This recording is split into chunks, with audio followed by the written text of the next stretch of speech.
Hey, this is a podcast from Occupy Radio on Student Radio in Bergen. Please feel free to leave your feedback and comments on our Facebook page, Occupy Radio Norway.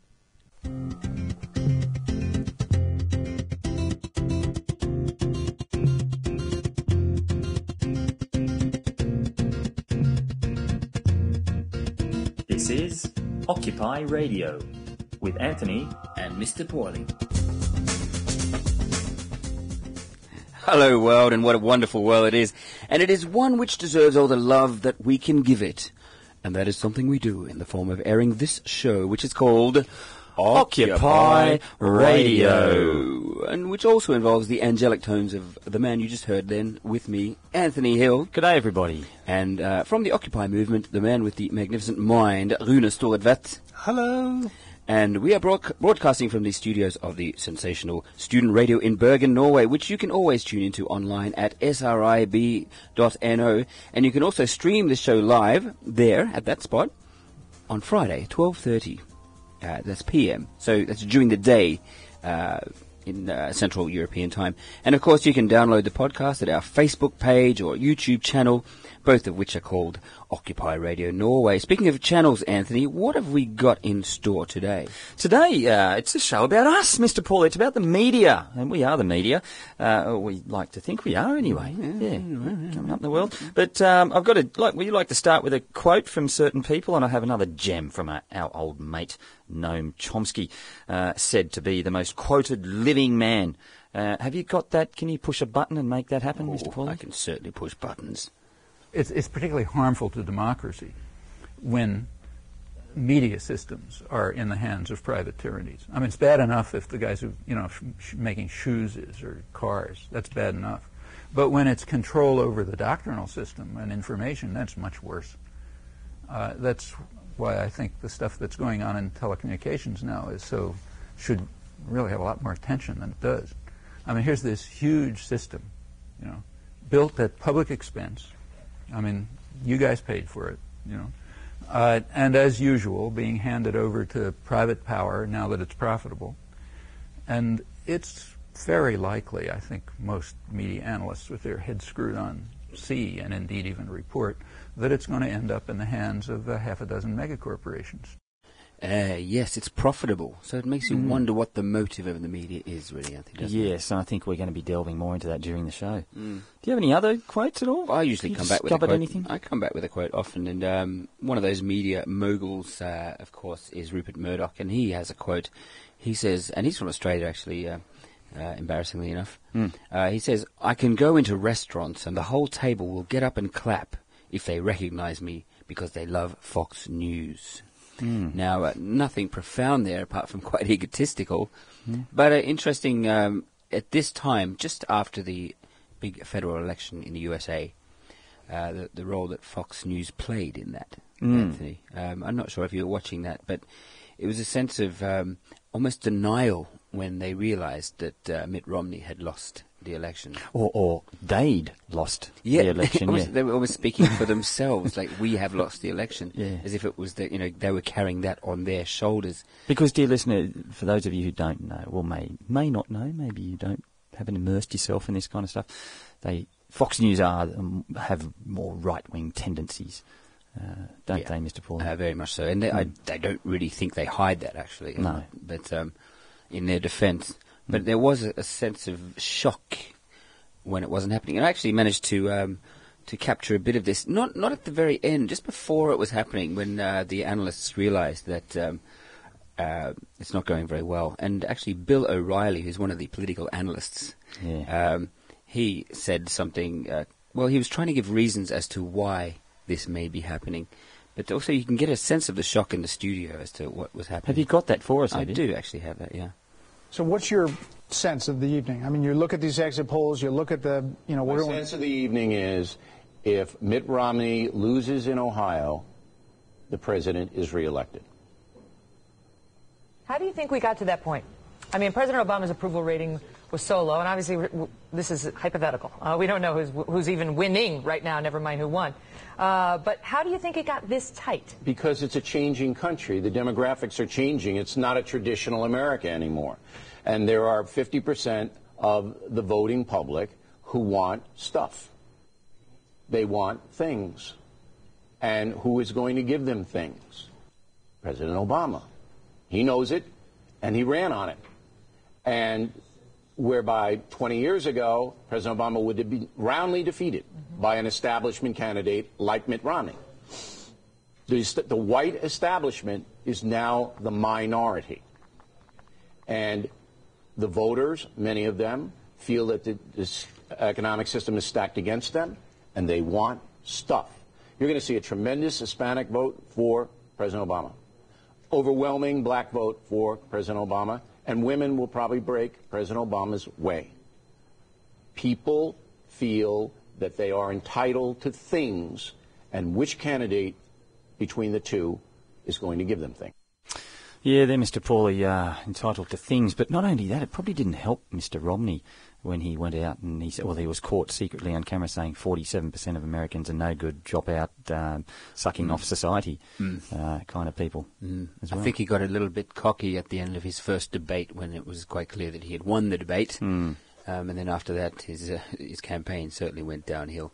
But it's amazing how that people want things. And also, it's not just people, it's different types of people. It's not the white ruling majority. They shouldn't be entitled to things. things, Mr. Pauly. No. This show wasn't meant to be about that. Well, we've already discussed democracy, and it was about the media. And the last point I have to raise about that is the fact that on Fox News, of course owned by Rupert Murdoch, there was a sense of denial. If you go to YouTube, you can actually see the last, say, 15 minutes, and they were just trying to get the truth from their own number crunches, and they were denying it. This our friend, I can't remember his name now, but he was just saying, no, it's not true, it's not happening. So there's a sense of denial. It's not going to happen. Yeah, it happened. Yeah. Well, I think it's time for a song, isn't it, Mr. Pauly? Let's listen to some R.E.M. Appropriately enough, the radio song. The world is collapsing. Communicate to the masses. Sex and violent classes. Now our children grow up prisoners all their life. Radio listeners! That's R.E.M. with the radio song, quite appropriate for today as we will be talking about media. But first... And now, it's time for... Who Would Have Thunk It? Where Anthony gives us some extraordinary stories from the media. Yes, some unthinkable headlines of the week, and I found some beauties this week, Mr. Pauly. Have you? Yeah. Remember the show we used to have called Homegrown? And you used to love getting on your high horse about those priests over in the USA. Yeah. Yeah, that used to blow their trumpet and whatever. But anyway, there's a particular priest over there, a preacher, that has gone out and he said, God caused Hurricane Sandy because of gays. That's the headline. That's the headline today. Preacher says God caused Sandy because of gays. On his website, Chaplain John McTernan seems to link Hurricane Sandy and a number of other recent weather-related trends and natural disasters on the LGBT people and President Barack Obama's recent backing of marriage equality.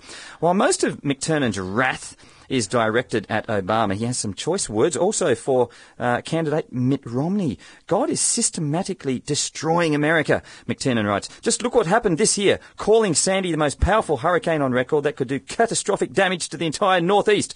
McTernan adds, Obama is 100% behind the Muslim Brotherhood. Ooh, he's chucking the Muslims in there as well. Which has vowed to destroy Israel and take Jerusalem. I should have done that in my southern accent too, shouldn't I? Yes, he is a big-time pro-homosexual... Hang on. America is under political judgment and the church does not know it. And he said of Romney, yes, he is a big-time pro-homosexual supporter to the point where he will keep open homosexuality in the military. He wants homosexuals in the Boy Scouts and he wants more open homosexuals in the Republican Army. We should have a collective... Mate, can I do this? Can I say this in my American accent, please? Yeah, he's a big-time pro-homosexual supporter to the point where we keep open. Oh, no, anyway, let's go back to this. Yeah. But, what else are they responsible for? These gays, you know. Yeah, but hang on a minute. Yeah? we should say, but wait, there's more. You get a free set of steak knives. This is the next. I'm going to run straight into the next headline, Mr. Pauly. Yeah, go on. This is the next headline. Gay couple accept responsibility for natural disasters. Perfect. Yeah, well, they might as well come out. They've come out of the closet already. They might as well admit to their guilt of causing these natural disasters. Well, these two guys, I'm going to tell you that I'm going to read it out for you now. Chris Green, 43-year-old, approached the media after American preacher John McTernan suggested that the hurricane was a direct result of acceptance of gay marriage and confirmed that it was in fact correct that the actions of himself and his partner Phil Stevens were to blame. What did they do then? Yeah, what did they admit to? Because of course they're to blame, but what did they cause? Well, he said here, there was no use pretending anymore. Phil and I making love has been the cause of every major disaster of recent years. That's coming out and admitting quite a lot. It is, yeah. Hurricane Sandy, Katrina, the Boxing Day tsunami, the Paris Hilton movie, the Hottie and the Noddy, those were all our fault. We don't know how it happens, but as always, those radical evangelists were right on the money. What about Justin Bieber? Are they responsible for him as well? I think they're getting to that. More disasters. Yeah. Mr. Green and Mr. Stevens have been together as a happy couple for 20 years, and they regret all the harm they've caused in that time. We're both very sorry that we neglected to tell anybody for so long. We know it's selfish, said Mr. Green. The first time we actually kissed in a street, a dog bite got hit by a car. The first time I gave Phil a hand job, back in 1994, it kick-started a civil war in Yemen. Everything started in Libya that weekend we spent at a hotel in Tenerife. It's a hassle, but we've just got to live with it. Yeah, well, full credit to them for actually admitting the magnitude of their actions. I think that's the thing. Yeah. And they should try to avoid it. They should try just to stop being together because it's just causing havoc on the planet. All of these gays, aren't they? Anyway. Well, how will they be punished now that they've opened this new legislation on marijuana in America? Maybe they should be stoned. They could, yeah. Maybe they should be stoned. Hang on, we better not go there. Sorry about that one. Mate, I've got another headline. It's good that you're getting back to grassroots culture again. Have we got time for another one? Yeah, why not? Because this show's about media. This is the headline. Americans' distrust of mainstream media is at an all-time high. And maybe this headline doesn't surprise you, Mr. Pauly, but perhaps you didn't quite know the extent of the mistrust the American people have for the Fourth Estate, as the media is known. At the nation's founding, given unique and unprecedented freedoms, so as to afflict the comfortable and comfort the afflicted. That's what the Fourth Estate or the media was meant to do. Well, so much for this original agreement. According to a recent Gallup survey, Americans' distrust of the media hit a record high this year, with 60% saying that they have little or no trust in the mass media to report the news fully, accurately and fairly. This distrust also means the negativity towards the media is at an all-time high for the presidential election year, the Gallup survey said. This reflects the continuation of a pattern in negativity, which I've just lost my place now, negativity increases every election year compared with the year before. What's more, as the negativity rises, the already yawning gap between approval and disapproval has grown wider. The current 20-point gap is the highest by far since Gallup began this particular survey. It hasn't always been this way. Trust in the media prior to 2004 was actually much higher and more positive, as it was. It was actually 72% when the question was asked first by Gallup back in the 1970s. Which comes back a little bit to that point about Bill O'Reilly's show on Fox News, because that show apparently is the highest rating show on cable TV in the United States. It is, yeah. Yet it still didn't win them the election. No. So maybe people are watching other things now. Yeah. A lot of other things, or watching it and just going, he's full of bullshit. Yeah.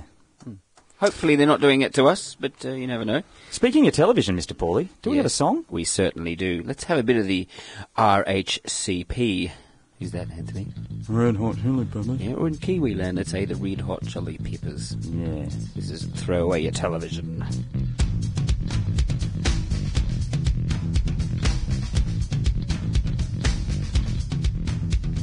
Throw away your television. Time to make this clean decision.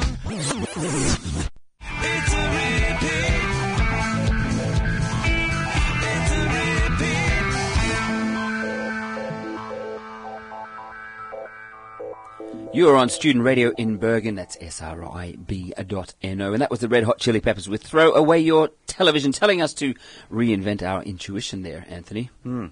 Pauly? Yeah? It's rather ironic that today's show is about the media.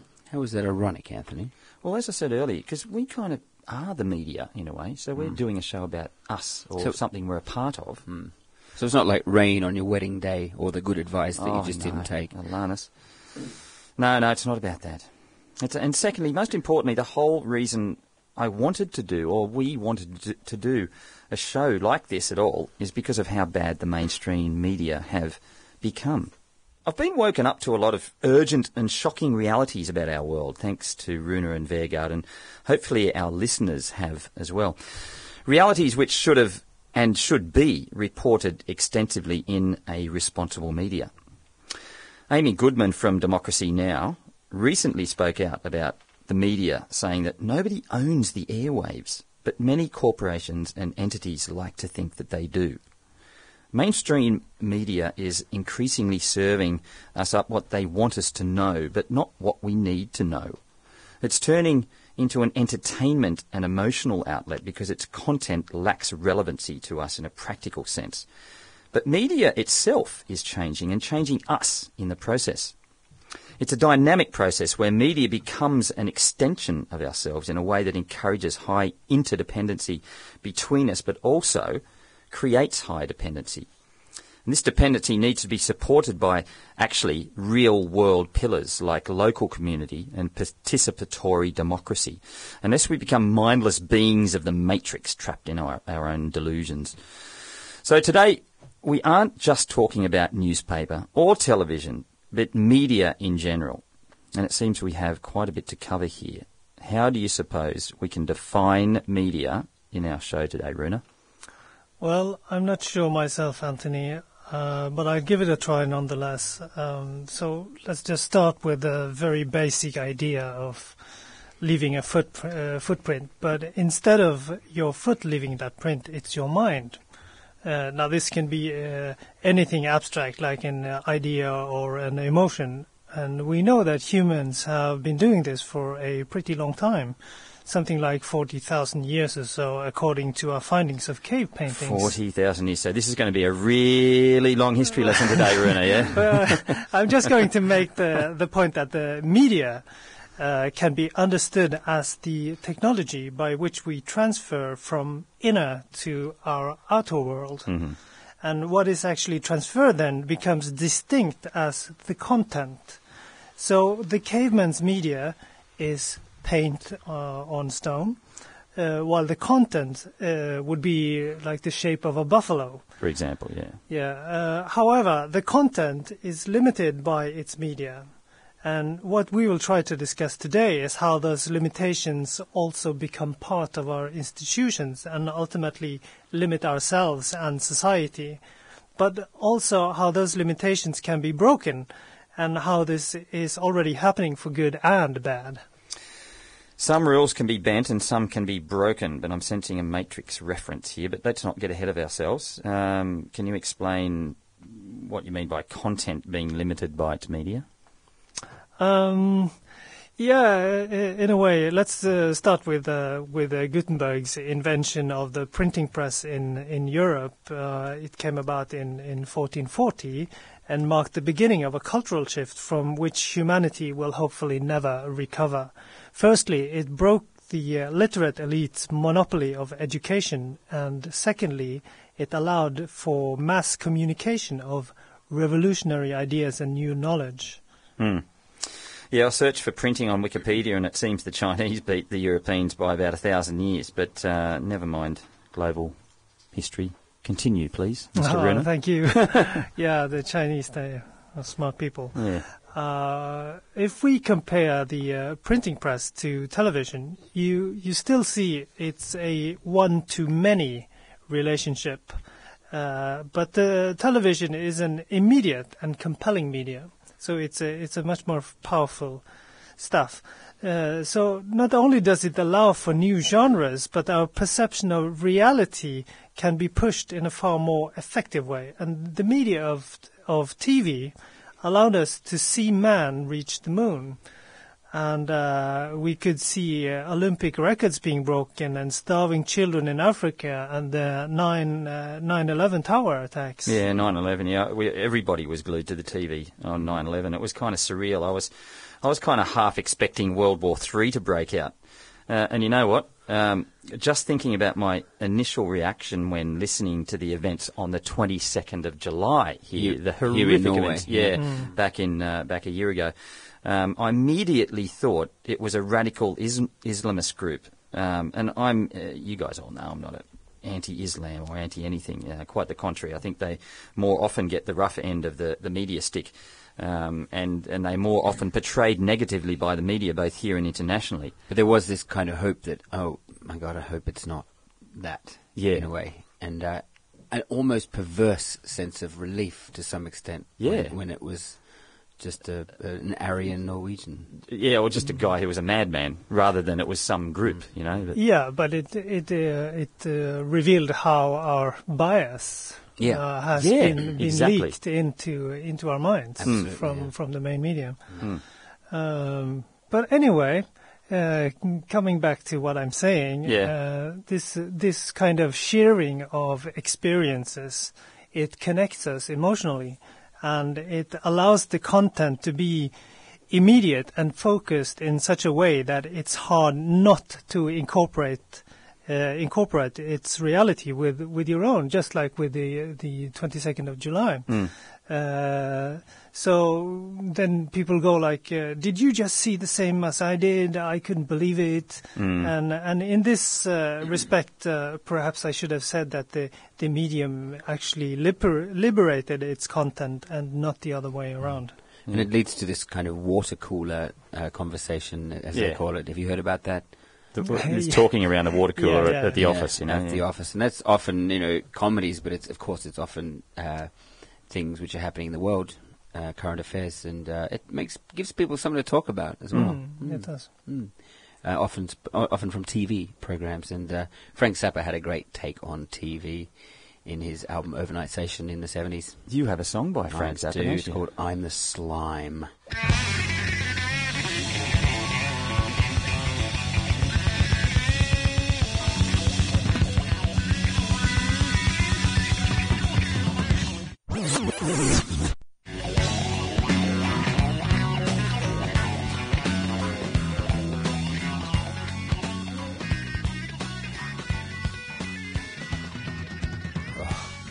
Do yourself a favour and go listen to Frank Zappa's album Overnight Sensation. It's full of gems like that, and that was called I'm the Slime. And Frank Zappa is the artist. Anthony? Yes? You were mentioning before, Rune was mentioning the experience connecting us emotionally and the content to be immediate and focused. Yes. And I think he has, we weren't going to talk about conspiracies in this show. All right, are we going to break that mould now? Oh, come on. Because I can see a heading coming up that says thought police and mass media and all that stuff. It's so much fun to be a conspiracy theorist, isn't it? I am very sorry to disappoint any 9/11 truthers among our listeners out there, because I'm not going to debate the details. Instead, I want to say that the stamp of conspiracy hits so broadly and goes so deep as to create taboos. And that in effect, it means you can't talk about certain things without an automatic penalty on your credibility. And the net result is that critical thinking stops circulating. So what you're saying is, if we talk about the World Trade Center Building 7 or the crash of Flight 93 or the constructed reality of Al-Qaeda, that will make us into conspiracy theorists? If we were to conclude that there is an opening for those events not aligning with the narrative of official findings or counter to major news outlets, I believe it would be easy to define us in that category. But mind you, what this illustrates isn't just that there is an unspoken field of censorship, but that there is a policeman inside our heads, which makes us consider carefully what we think or speak. But don't we need this think before you speak mechanism? Yeah, sure we do. But when your inner policeman is telling you not to consider evidence, not to gather information or hear someone out, that policeman becomes corrupt and counterproductive. So if enough people subscribe to a similar restriction, this thought policing carries into society and can have enormous consequences on history. So if we look at the main media during the last decade, and especially its coverage of the time between 9/11 and the invasion of Iraq, it's very apparent that the media coverage was biased and caught up in emotions. Yeah, I hadn't really thought about it like that. It was more a question of corporate ownership on media and ties with the government, like Tony Blair and Rupert Murdoch talking about the Iraq invasion. Yeah, they were revealed as having some phone calls about that. But I think we need to understand this kind of corruption, if you will, as a late-stage symptom of how widespread and commonplace corrupted thought policing has become. If we go back to the Watergate scandal that played out in the beginning of the 70s, it's apparent that President Nixon was a crook. And it's proven that he's a crook. Yeah. And the investigative journalists were heroes. But since then, investigative journalism has been held as an ideal, and many people actually believe that this kind of journalism trumps in the editorial offices in all news corporations. However, if you compare leaked information from WikiLeaks in the recent years, the uncovering process is kind of similar, but the common perception of it is completely different. Yeah, I see it's a different perception, but I didn't really get why, except for corporate governments. Besides, didn't the Cablegate uncensored information put people at risk? In the 60s, people were still trusting of their governments, and the Watergate scandal came as a shock to the American people because they felt forced to reconsider the public trust that Nixon had abused. Today, this kind of trust abuse is so commonplace that people have started guarding against thinking about it. It's better not to know. It's better not to understand. And certainly don't forfeit your life in a fruitless struggle. As we've said earlier, times are rough on whistleblowers, and this reinforces the corruption of your inner policeman. So whether the Cablegate risked people's lives or not, it still showed that there is a need for public transparency in international relations, which is currently close to non-existent. Yeah, the old saying, ignorance is bliss. But I'm not sure yet that your argument stands up to scrutiny, Runa. There's still investigative journalism happening, as far as I can tell. I read a lot of newspapers because I research for my quizzes every day. And so with the amount of controversial stuff we can read about, it would be strange that investigative journalism still thrives. Perhaps, but consider this. Most of what you are reading, seeing and hearing via the media does in some way classify as entertainment. It stimulates and affects your emotions, but very little of it will actually spur you into action. I'm daring to say that investigative journalism today also has that as a primary function and not the civic responsibility it was intended to have. Yes, civic responsibility, Runa. We'll be coming back to a bit of responsibility in the media after this song, which is a great song from the 90s by the Disposable Heroes of Hypocrisy. Anybody remember that out there? I certainly do. It's called Television, the Drug of the Nation, a classic. Thank you for joining us live on the air. My pleasure. One nation under God has turned into one nation.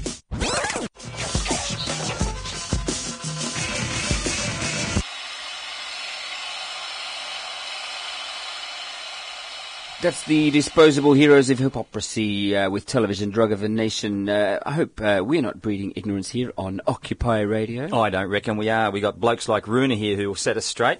And you were just stretching. I reckon you might have just been stretching the definition of the word infotainment there. Just a little bit too much, Runa. Yeah, maybe, but if we take into account the complexity of our modern world, the one we have struggled to explain in this show, where democracy is limited by party and representation, economy is controlled by big business, finance by the banks, military by geostrategic concerns, atomization of the individual, and so on.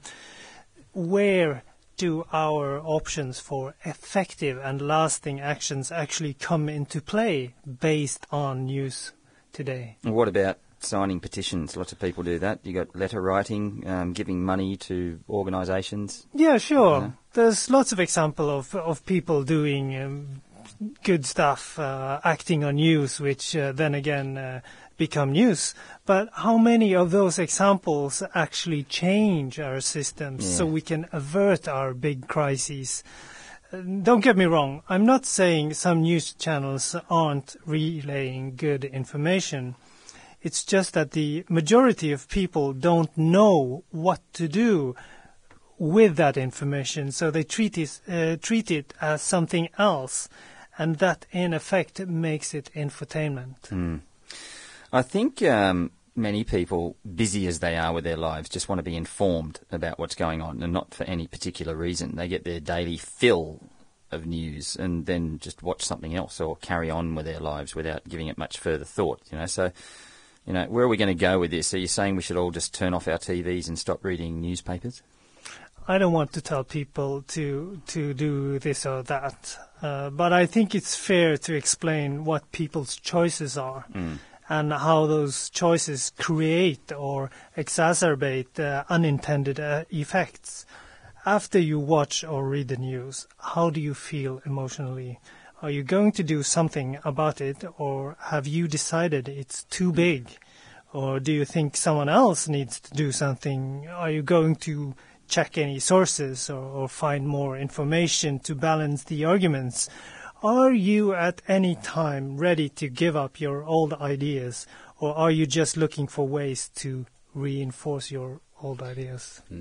This reminds me a little bit of the puppy dog or the cat stuck in a tree after a very serious news thing. We seem to need that to neutralize everything, Yeah. It's funny. The nice news. Yeah. And we, as viewers, we have choices and responsibilities accordingly. But how can you know about unintended effects if it doesn't show up in the news or it seems unrelated? What I'm saying is that there are a multitude of reasons for our crises, which will ultimately spell doom for humankind. Those reasons don't just happen out of nowhere. People, all of us, have to allow them into play through inaction or unproportionate countermeasures. And media is the connector that is supposed to make us see and understand what is coming into play, what is already in play, and what our stakes are. If the media doesn't do that, it is failing its civic duty to humankind and will in effect make us oblivious victims of the end times. Yeah, media is supposed to be an unbiased source of information and telling us what's going on, but instead it seems to have become like like the voice of certain people or corporations or entities or whatever. But they are strong words as well. That's It's a way of earning money again. It's just what we've been talking about in the show all along. But we're on the radio talking about this stuff. The Occupy movement and many others are still active. Surely the media is doing its job, Runa? Wouldn't you agree? Or no, not really. No? I don't have proper numbers on this, but my impression is that there is a huge amount of information on trivial issues, while the really important issues are kept in the dark. Just to illustrate, I did a Google search for Justin Bieber's underwear. That's very important stuff. Which gave me 26.3 million hits. In comparison, a search for ocean acidification gave me 2.4 million hits. Can anyone please explain why something that will affect every living being on this planet is less important than the underwear of a 18-year-old singer? Is that what he is? I don't think he's a singer. Anyway, he's a product. It is a funny comparison. I actually did something similar yesterday too, and I chucked it on Facebook because I'm a big, I'm very concerned about the oceans, and I did a similar search, and I searched for, because Justin Bieber just broke up with his girlfriend, And poor JB. And I found actually 153 million hits for that. Oh, and I put in ocean acidification and I got 2.4 million. Anyway, so, but, you know, Bieber is a popular guy, and ocean acidification is something which is technical, you know, and something which most people maybe don't even know about, or if they do, they don't feel responsible for it. Yeah. Okay, Justin Bieber, I have nothing against him in particular, but I think it's very worrying that the important stuff is getting so little attention. And the unfair part here is where people don't feel responsible, because that belongs to a narrative which serves big business and politicians. This is the disconnection we've talked about in life trajectories and democracy, where the individual is graded, separated, and subsequently given a part in a machinery that has a life of its own. And actually, this whole show is based on the fallacy of that narrative. You see, people have enough technical understanding to operate anything with a proper interface, be it a computer game or a smartphone. We understand the concept of time enough to logically compute that our actions and non-actions have open-ended consequences. Even more, human beings are by nature programmed to be responsible creatures because it provides safety and meaning to our lives. Interesting analysis there. And so what you're saying is the mass media, the blogosphere, Facebook, Twitter, advertising, magazines and everything, they're all propagating a narrative which upholds the status quo and then inadvertently sets the stage for our own destruction. I believe that is the case now on a general basis. However, another conclusion which we can also draw from this is that the narrative is not just imposed on us.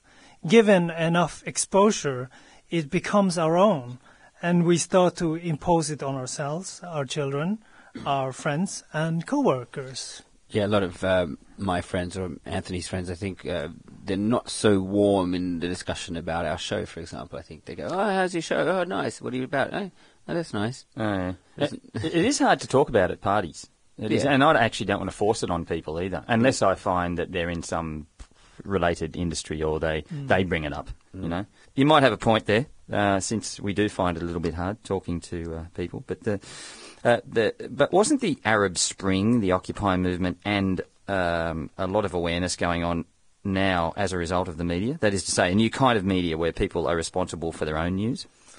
Well, indeed, the Arab Spring, especially in Egypt, depended on mobile phones, Facebook, and Twitter. If you read the book Revolution 2.0 by Wael Ghonim, it seems that the Egyptian revolution could not have come about without the people's technological advantage over the Mubarak regime.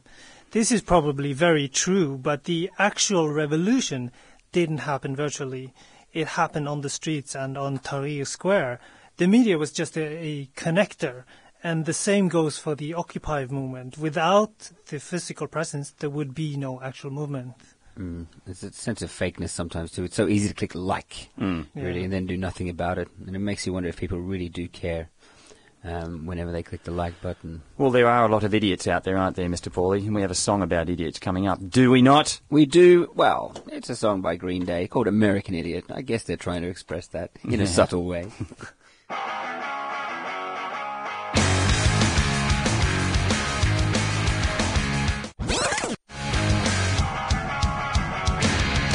Oh, don't want to be an American idiot, one which is controlled by the media. What an appropriate song again from Mr. Pauly. You're on Occupy Radio, ladies and gentlemen. We're here in Bergen. It's a lovely Friday afternoon. We're talking about the media. It's student radio. All is right with the world here in our studio. I hope it's right where you are as well. Now, we've talked about the status quo and how media in all its forms works to limit our thinking and demotivates us from acting. It pacifies us. It does. But anyway, any way you put it, the emergence of the internet is something completely new in human history. And isn't it fair to say that this almost instant information flow is something good for humankind, Runa? Yeah, I totally agree with that. And this is especially apparent when you look back at what happened when the earthquake hit Haiti back in 2010 with devastating losses.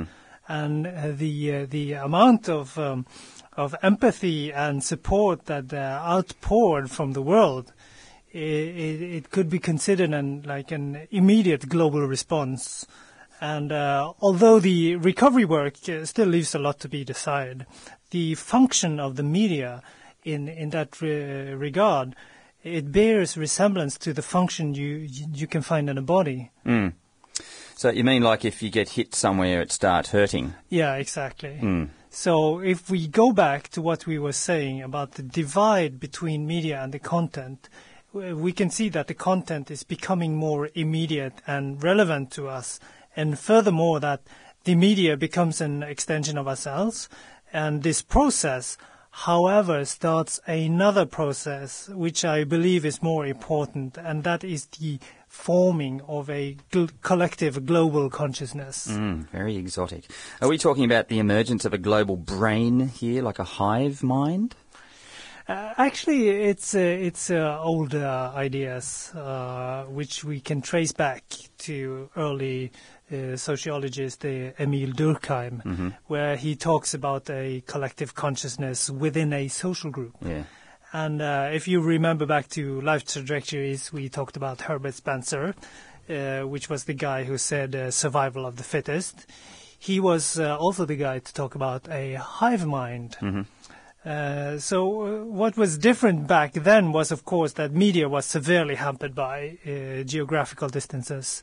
And now that we have the digital infrastructure, we can see how networks between people not only traverses the geographical limits, but also adds a new dimension where old hierarchical or centralized way of organizing becomes obsolete. And have you got any examples of that? Yeah, there are many examples of this. Say how the Wikipedia works, or how people organize in open source programming. So if people want to know more about this, I would recommend a talk given by Manuel Lima. Lima, that's Lima. Yeah, and you just search his name on YouTube or find the link in the script of this show. And he explains how network structures can be found in nature at very different levels. You can find it in a brain structure.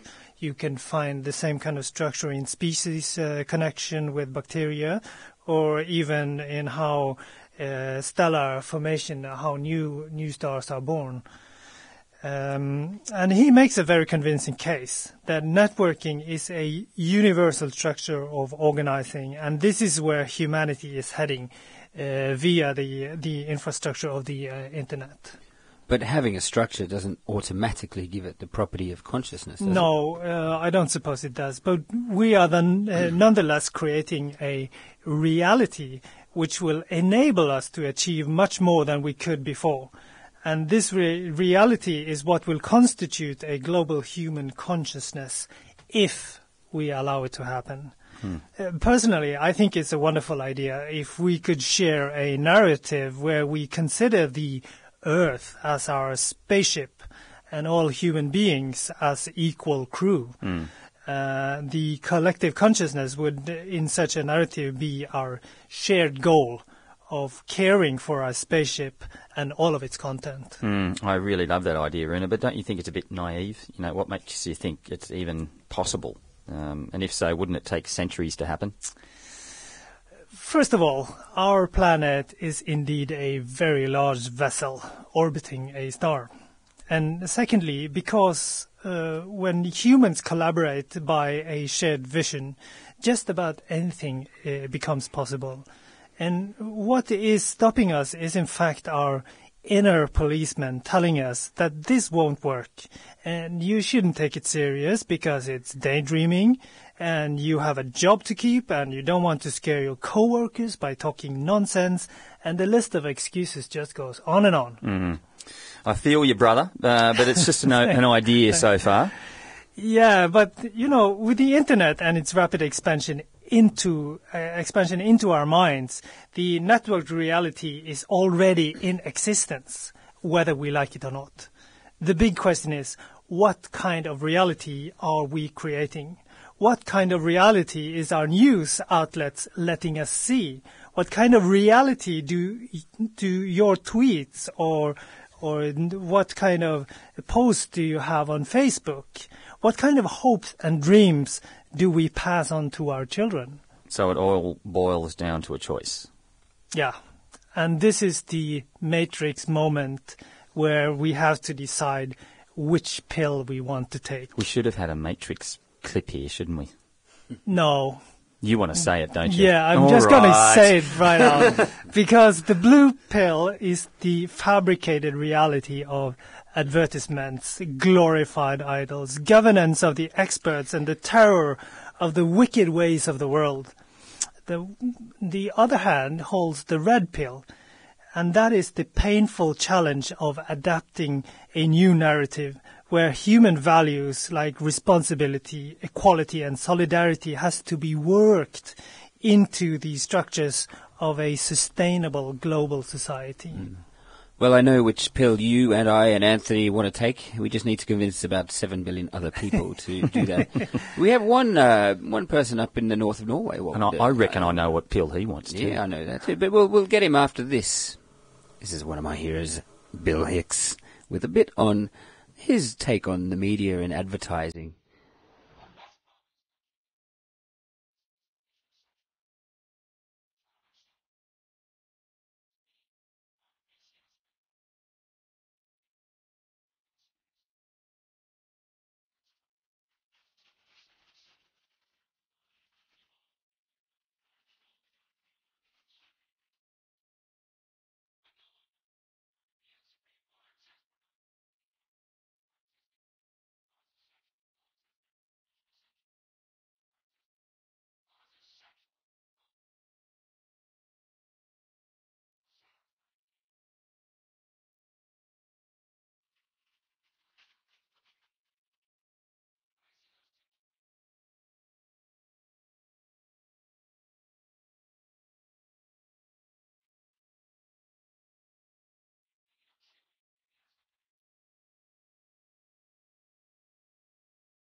Hello, Vegard. How are you doing?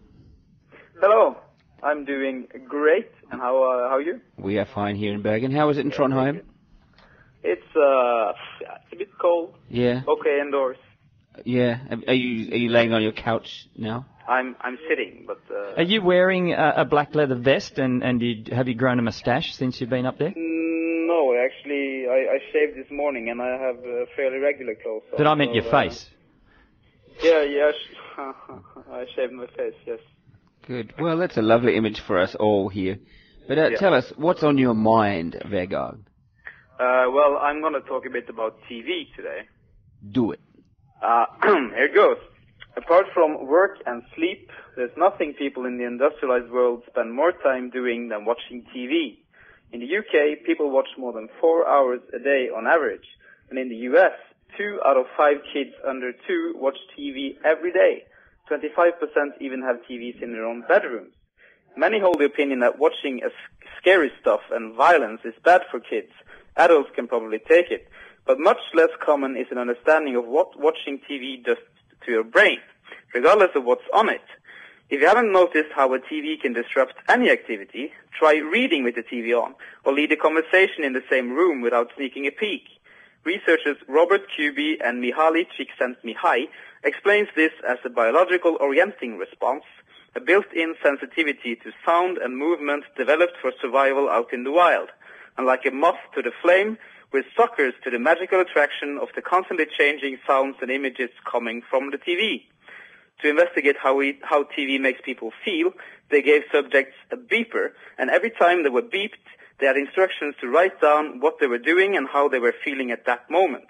Those watching TV reported being relaxed and passive, but they found something more surprising. Upon turning the TV off, the sense of relaxation disappeared, but the feeling of passivity remained. Some said they felt like the energy was sucked out of them.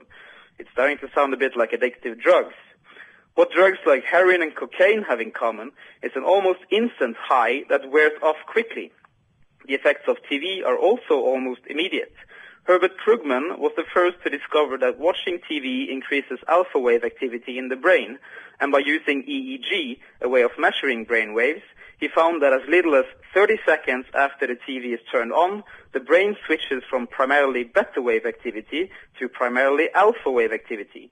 Alpha waves are associated with a mental state of relaxation, inattentiveness, and lack of concentration.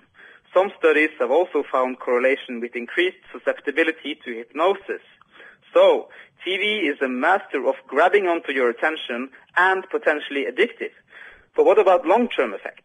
Researchers in Canada compared a small town before and after they got TV reception with 2 similar towns where TV had been available for several years. The level of aggression in the local school playground increased substantially. The same change was not seen in the 2 neighboring towns. A study from the US found the odds of a child having attention problems going up by 10% for every added hour of watching TV. A long-term study from New Zealand found that attention problems among children regarded as heavy TV viewers went up by 40%. So what's happening in the brains of these kids? Activity in the prefrontal cortex, which is where we process information and think actively, is associated with beta waves, the ones that give way to alpha waves when you watch TV. Stimulus of this part of the brain is paramount for its development, which continues into the late teens and even the early 20s. No surprise then that doctors and researchers are warning about the effects of TV on children. In my opinion, you don't need research to realize TV has negative effects. Looking at someone engulfed in their favorite TV show, maybe dribbling a little, gives few association with mental development. But maybe I'm painting too bleak a picture here. There's lots of good programs on TV, right? I'm not going into my opinion on what seeps in once the magic of the tube has put our mental guards down. Your listeners can probably evaluate that for yourselves. But I'll end with what is the title of a song we played in the first show, and also the title of a documentary I highly recommend. The revolution will not be televised. And most likely, and maybe more, as important, the television will not be revolutionized. So I suggest you turn it off, throw it out if you feel for some dramatic effect, and get off your ass. Man. Oh. Hey, can I ask you one question, Vegard? Mm-hmm. What's your favorite TV show? It's Grey's Anatomy, isn't it? Yeah, I bet you've... Yeah. I'm a nerd, so I like The Big Bang Theory. Okay. That's not. I don't know. Have you found yourself dribbling a little bit when you're watching that? I guess I have. How about you? No, I don't watch much TV at all. No. Anthony stutters when he says that. Me neither anymore, but yeah. But mate, actually, yeah, I totally agree with you there. And it's not only people out there, not only get off your ass, but actually do something. Get active. Get out there and play some sport, or help us the Occupy movement with changing things. Yeah. You know those people who live to about 106, and there's always the question, what's your secret? It's not, I sat down and watched a lot of TV. Yeah. Maybe it will be in about 50 years. Yeah. You know, hey, Vegard, we got you there. Do you want to answer I've got a question for you / Runa. Yeah. It's because the whole show's been about media, as we all know. Alternative media. Do you think it's going to be long since we see the rise of alternative media, like Democracy Now!, which I love? People out there, if you want to watch or listen to something, which is the way media should be, Google Democracy Now! And watch it every day. Say, or Avaz, who are going to start up their own newspaper. So it's public-supported media versus corporate media with an endless pile of cash. What do you reckon? I think it's going to survive. Absolutely, it's getting more and more popular, and things like also Reddit, I think, which is a user-contributed independent news page. They will just keep on getting bigger. And, as I said last week about there was a lobby organization only totally backed up by private people, by ordinary people. So the same is the case with these independent media pages. They are supported by people that care about getting real news, and they will continue supporting it. And billions of, or at least millions or hundreds of millions of people, they have a lot of money if they come together. So they can compete with whatever the mainstream media will come up with. That's what I would have thought too. What do you say, Runa? Well, I think maybe we have to think differently about what we call news, because news isn't just about what's new and what's close to you in today's world, because everything is so close, and what is actually new is new insights. And I think maybe a thing like documentaries. There is a completely new and rising business called the documentary business, which is growing a lot. They're everywhere. Crowdfunded. Yeah, and they're crowdfunded, and people are doing it just on a whim or whatever, and they are giving us new insights into things which the newspapers are not giving us anymore. And I think the newspapers have totally sort of missed that train, or alienated themselves from people as well. Yeah. I urge listeners out there to also search on the internet topdocumentaries.com, or another one is Documentary Films. Top Documentary Films. You can just find that, or also Wall of Films is another good one. Do you have any others you'd might recommend as well there, Vegard? I know there are more, but I can't come up remember the names right now. Well, I think people should just go searching for them, and they will find them with no big problem. No. But I think people need to be critical and not turn off their critical sense of what's going out there, because those people making the documentaries, they are just people. There's nothing There's nothing wrong with just kicking back on the sofa on a Sunday and watching something on the box, but try and let it be something informative, real, that's going on instead of mindless garbage. Yeah.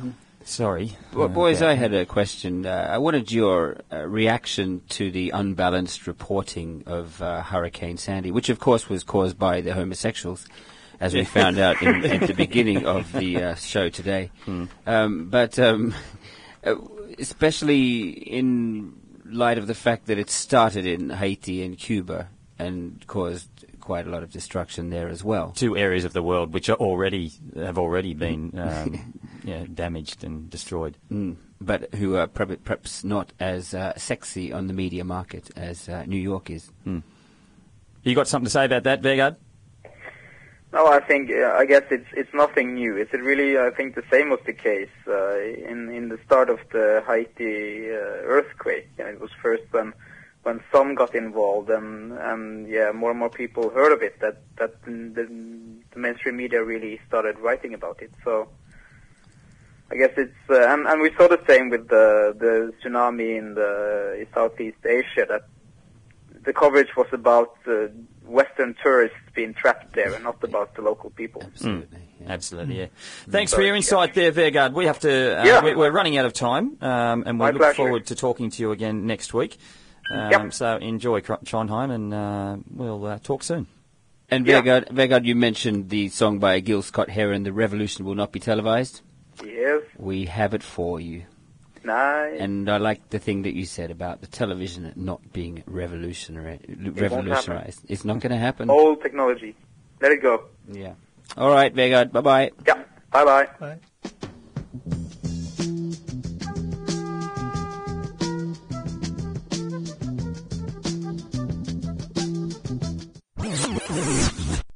The revolution will not be televised, will not be televised, will not be televised, will not be televised. The revolution will be no rerun, brothers. The revolution will be live.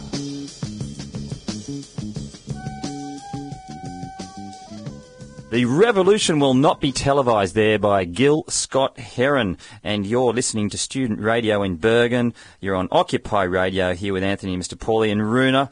And we are discussing the media today. But it's time for our new segment, Mr. Paulie, which is called... Science and Tech. Breakthrough of the Week. Where Anthony brings in a couple of science and tech breakthroughs of the week. That's right, and today it's all about plastic, Mr. Paulie. Plastic jeans, in fact, and I'm not talking about your Barbie and Ken collection you have at home here. I'm talking about ones which we can wear as well. Well, really, yeah. Well, I only have Barbie. I don't have Ken. Oh, did you throw him out? Yeah. Okay. I've got a good joke for you about that later on as well. Okay. Anyway, American clothing manufacturer and denim specialist Levi Strauss & Co. have announced a new collection of denim apparel, including jeans that will be comprised of a minimum 20% plastics recycled from drink bottles and food trays. Levi says that it's working with partners in the recycling sector to recover polyethylene terephthalate plastics, whatever the hell that is. I wish they'd make smaller words for those things, Mr. Paulie. It really plays havoc with my lips. Anyway, brown, green and clear drink bottles as well as black plastic food trays, they've all been sorted according to colour, and they're crushed and pelletized into flakes and then drawn into polyester fibre, which can be blended with cotton fibre before being woven with cotton yarn. Because of the colour of the plastic, it's retained through the recycling process. The denim apparel takes on a hue, which Levi's describe as a beautiful undertone. Beautiful undertone. A hue, yes. Hey, I like to have a bit of hue in my jeans. And presumably, according to the colour of the plastic chosen for the particular garment, rather than a muddy mixture of the whole lot, So Levi says that an average of 8 bottles will go into each pair of jeans, and given Levi's claim that collection will make use of 3.5 million bottles, that means the collection should include roughly 500,000 garments. The company has announced that the collection, known as Wasteless, will be available in January 2013. Wow. Worldwide. Like there's a party in your pants, but not a normal party, a Tupperware party. A previous party. Maybe you'll feel the vibes of what went on. Maybe a Justin Bieber party. Oh, wow, we have to Google that now. Yes. Anyway, still on plastic, Mr. Paulie, I have more. Plastic, fantastic, Anthony. It is, yes. Plastic islands used to restore an African lake. Now, as the ever-growing giant flotilla of floating refuse, known as the Great Pacific Garbage Patch, which will is show us... It's the world's largest garbage dump. Yes, it is, and it isn't the only one. Just listeners, while you're there are actually 2 more. There's one in the Indian Ocean, one in the North Atlantic as well. But anyway, we shouldn't be putting plastic waste into our waterways, Mr. Paulie Runa. A new project, however, is aimed at helping the environment by doing so, in a roundabout way of speaking. The particular plan is taking on several artificial floating islands made from post-consumer plastic, planting papyrus. Do you know what papyrus is, Mr. Papyrus. Ah, papyrus. Yeah. I always the pronunciation on those things. Doesn't matter. Anyway, it's Got a using pretty face. Thanks, mate. Yeah. Using them to help rebuild the ecosystem of Africa's Lake Can you do that one for me? Naivasha, thanks. It's located in Kenya's Rift Valley. The lake was crystal clear 30 years ago. And since then, a 20-fold increase in the human population, along with foraging activity by water buffalo. You know what the water buffaloes can do, Mr. Paulie. Forage. Yeah. It's resulted in massive clearing of the lakeshore papyrus plants. Like other aquatic plants, papyrus serve a vital role in our biosystem. They act as biofilters. They trap suspended sediment and they remove toxic substances and excess nutrients from the water. Unfortunately, the destruction of most of the lake's papyrus plants has led to a marked decline in its water quality. So they basically make a floating mat of plastic bottles, and then they plant algae and papyrus on it. How clever is that? That is clever, Anthony, and you have been clever today finding a good couple of plastic-themed or plastic recycling-themed science breakthroughs. Well, thank you. Of the week. And we have all been clever today, having a lovely show, I think. We have, yeah. I must compliment Runa once again, as I like to do, on his immaculate research. Face. Research. No, his face leaves a lot to be desired, actually. Yeah. Actually, I have a dimple on my nose, and it's so red. There's a reason why we kept him on radio, listener. And I'm worried it started blinking. It's called a pimple, by the way, and the fact that you have this amazing vocabulary, and you don't know the difference between all of these things. You don't know the difference between a dimple and a pimple. I find that very charming. We're going to start calling you Rudolph. It happens a lot. Thanks. Getting to that time of the year. Well, thank you again, Runa, and thank you, Anthony, as always. Thanks, Mr. Paulie. You too, mate. And, of course, the AIDS man. Thank you. First Aid. Yeah. Yep. We wouldn't be anywhere without him. And thank you, Vanguard, again. And thank you, listeners, of course, for making this show truly worthwhile. And get out there. Don't listen too much to media. Don't watch too much media. Go and do something. Go kayak or something. All right, good friends. Bye-bye. Bye. Bye.